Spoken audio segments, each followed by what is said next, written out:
So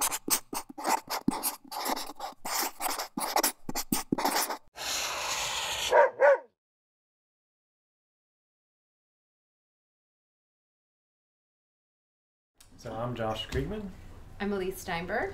And we directed Wiener. Why are they filming you? I don't know. I most of the time I don't know why they're filming. Are you somebody I'm supposed to know? So I met Anthony when actually working in politics. I was his chief of staff for a couple of years when he was in Congress.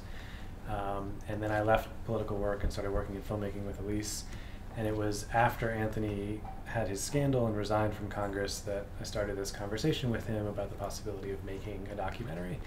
And that was really a conversation that went on over the course of a couple of years, actually, going back and forth with him, trying to figure out if it would be something that he would be comfortable with and would want us to do.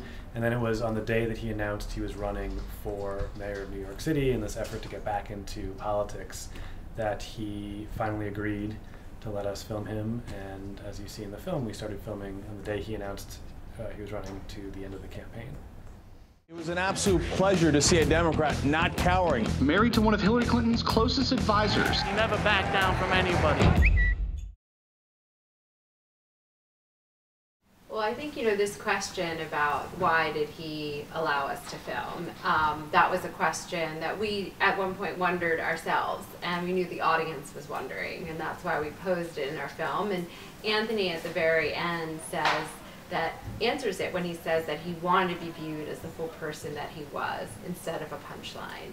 And that was our intention with the film, to take somebody who had just been ridiculed and reduced to a caricature and offer a more complicated and nuanced look.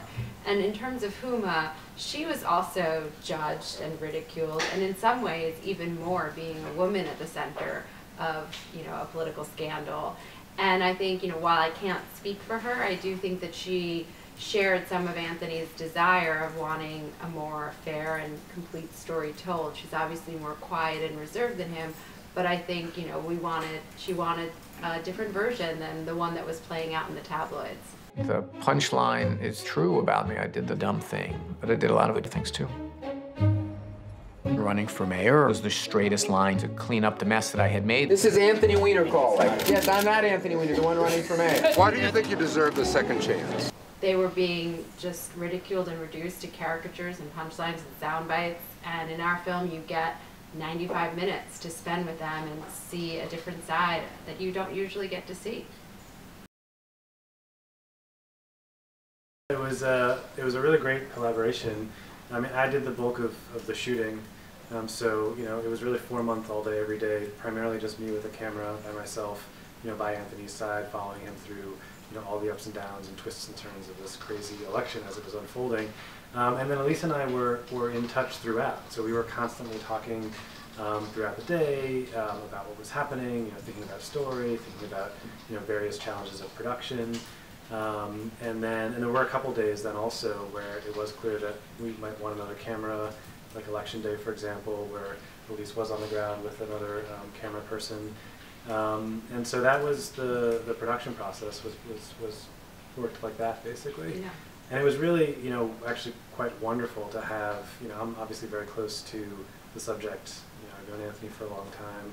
Shooting all the footage, it's very, very close to what we captured, and Elise had a distance that I think was really helpful for the project. Yeah, I mean, not knowing Anthony, I think I was able to be much like the audience in terms of my expectation and experience and how I looked at it. And then, so we were able to talk about that, having a distance is good in terms of perspective. And then also when we had our editor, we have an amazingly talented editor, Eli Dupre. He came in and he offered that other level of distance. But then, we could all work together because Josh knew the material, Josh knew Anthony, and we could, take what Josh's experience was on the ground and craft all craft a story together. And after we finished filming, then we had quite a while actually to go through the footage, to watch it all, to figure out what we had.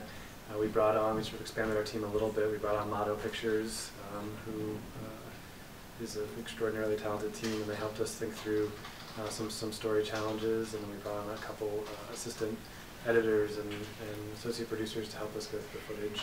And then it was about 9 months or so of full-time editing with Eli. Well, when we started filming, it was one of those situations which I think is often the case with documentaries. Is we knew that he was an amazingly interesting person in a very interesting situation, but we had no idea how it was going to unfold. And I think the whole world watching really had no idea. He was just a couple years removed from this very disgraceful, fairly unprecedented scandal. And a lot of people sort of thought of him as a joke and counted him out and thought there's no way that he could possibly, so soon be back in politics and taken seriously.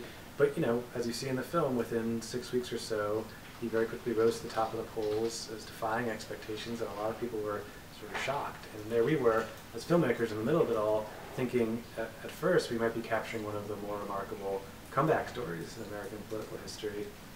But then, of course, these new revelations about his past sexting behavior came out, and the campaign went in a very different direction, and we stayed with the story. Don't push up, Anthony! Show it to me again! Oh my God! I can't believe I gave the press the finger.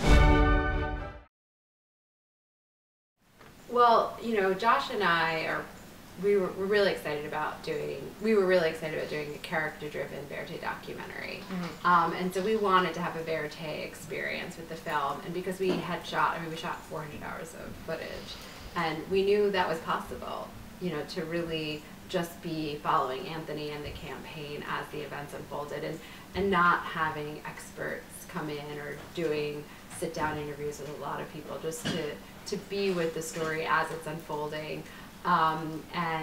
But then we did do one interview with Anthony after, but it was a choice that we made that we felt just was a creative one, that we wanted to have audiences have that sort of that visceral experience. Yeah, so they haven't seen it as far as we know. We actually offered to show it to them many months ago before the film was even finished, and they declined to see it, and they haven't wanted to see it since. Anthony has said that he's not eager to relive it, which is something that we can certainly respect. And we'll, I'm sure they'll see it at some point, and we'll see what they think.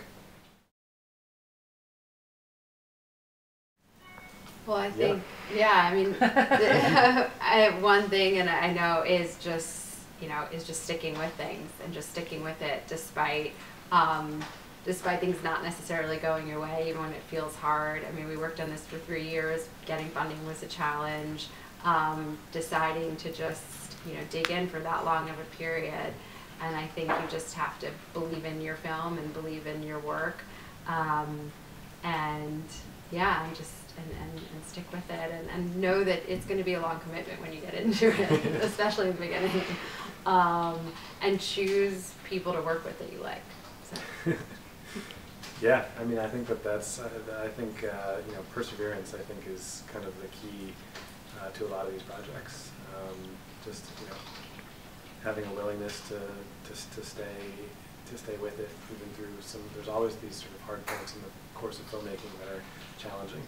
And then the only other piece of advice I'd say is to put yourself in the middle of a worldwide news story right before it breaks.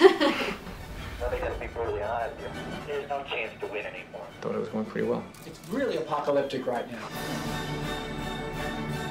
But at a certain point, you've got to say, look, I don't quit.